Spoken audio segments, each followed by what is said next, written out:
Nas últimas semanas, Congresso, Supremo e Executivo provocaram tensão institucional.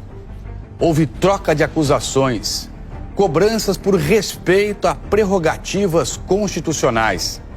E essa crise provocou debate sobre equilíbrio institucional e também sobre transparência pública. O presidente do Supremo, Edson Fachin, tem apresentado a ministros da Corte a intenção de criar um código de conduta para integrantes de tribunais superiores, como fizeram outros países, a Alemanha, por exemplo. É esse o código de conduta elaborado pelo Tribunal Constitucional da Alemanha em 2017. São 4 artigos e 16 itens no total. O texto é um conjunto de regras para os integrantes da Corte considerada a guardiã da Constituição alemã e que tem inspirado o presidente do STF, ministro Edson Fachin. O primeiro artigo do Código de Ética alemão diz que juízas e juízes devem se comportar dentro e fora de suas funções de modo a não prejudicar o prestígio do tribunal, a dignidade do cargo e a confiança em sua independência, imparcialidade, neutralidade e integridade. O texto afirma que precisa existir um zelo para que não surja qualquer dúvida quanto à neutralidade perante grupos sociais, políticos, religiosos ou ideológicos. Cita também o cuidado com as relações pessoais. O código tem ainda um parágrafo sobre a ética de aceitar presentes. Juízas e juízes só aceitam presentes e benefícios de qualquer tipo apenas na medida em que isso não possa gerar dúvidas sobre sua integridade pessoal e independência.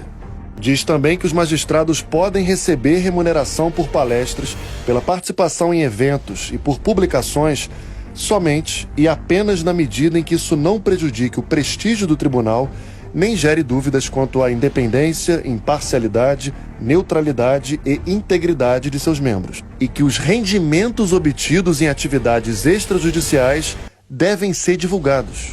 Por determinação do Código de Ética alemão, esses dados são públicos e ficam liberados para consulta. Essa aí é a tabela do ano passado, a mais recente disponível. Mostra exatamente quanto cada integrante do Tribunal Constitucional da Alemanha ganhou em atividades fora do judiciário, publicação de livros e artigos, palestras, participações em eventos independentes. O Código também determina que os magistrados da Corte não podem emitir pareceres sobre questões de direito constitucional, nem fazer previsões sobre o resultado de processos pendentes ou que podem vir a ser decididos pelo tribunal. O texto prevê ainda regras para depois do término do mandato. Fala, por exemplo, que os juízes não podem assumir atividades de consultoria nem emitir pareceres técnicos no primeiro ano fora do tribunal.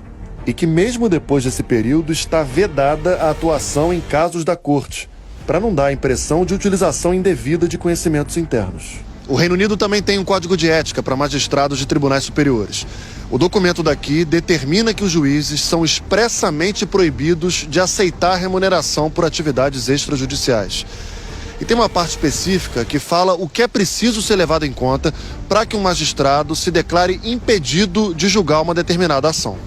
Nos Estados Unidos, a Suprema Corte adotou um código de ética em 2023, depois que reportagens revelaram que juízes ocultaram ter recebido presentes e benefícios de empresários. Um dos magistrados é Clarence Thomas, que está na corte desde 1991. Segundo investigações de agências de notícias do país, ele aceitou, durante anos, viagens de luxo pagas por um bilionário texano que comprou uma casa do juiz. A transação não foi informada às autoridades. O Código americano estabelece, por exemplo, que juízes precisam explicar os motivos de se declararem impedidos de julgar um caso. Logo no início, o texto afirma: a ausência de um código levou à falsa impressão de que os juízes dessa corte se consideram imunes a regras éticas. Para acabar com essa percepção enganosa, estamos publicando esse código, que representa uma codificação dos princípios que nós sempre respeitamos e que guiam as nossas condutas.